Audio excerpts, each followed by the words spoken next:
ঠিক আছে, 2 4 6, এই 6টা বর্ণ আজকে আমি এখন লিখতেছি, আপনারা ভালো করে খেয়াল করেন। প্রথমে হচ্ছে ঝা। ঝাটা একবারে দেখেন, মাঝ বরাবর না, মাঝ বরাবরের অনেক নিচে, নিচ থেকে শুরু করবেন, আস্তে করে সহায় দিতে হবে। ঠিক আছে, আস্তে করে সহায় দিতে হবে।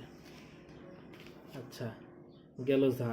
তো এখানে র, ঝা। তো এখানে ভুল করে কোথায়? ভুল করে হচ্ছে এখান থেকে কেউ শুরু করে, এখান থেকে শুরু করলে এখানে অনেক স্পেস হয়ে যায়, এটা যেন না হয়। আর কেউ কেউ করে এখান থেকে শুরু করে এই যে এরকম করে আনে একবার বেশি। আমি তো এরকম করি নাই, আমি আস্তে করে স্বাভাবিকভাবে এই যে সহায় দিছি।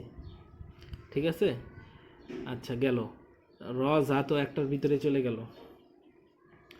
আচ্ছা, এরপরে হচ্ছে দাল, দাল।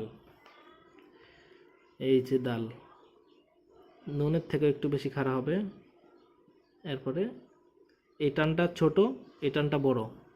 উপরের টানটা একটু ছোট হবে, নিচের টানটা একটু বড় হবে। হ্যাঁ, আচ্ছা, এখানে অনেকে কি ভুল করে, বেশি এই যে এরকম হবে না। আচ্ছা, এরকম এটা পরবর্তীতে দেখা যাবে। দেখি, এখন লেখেন এইভাবে, এইভাবে লেখলেও হয়। ঠিক আছে, এইভাবে লেখেন, এইভাবে লেখলে হবে, এইভাবে লেখলে হবে। একভাবে লেখেন, যে কোনো একভাবে, তাহলে দাল নোক্তা দিলে হয়ে যায় দাল। এর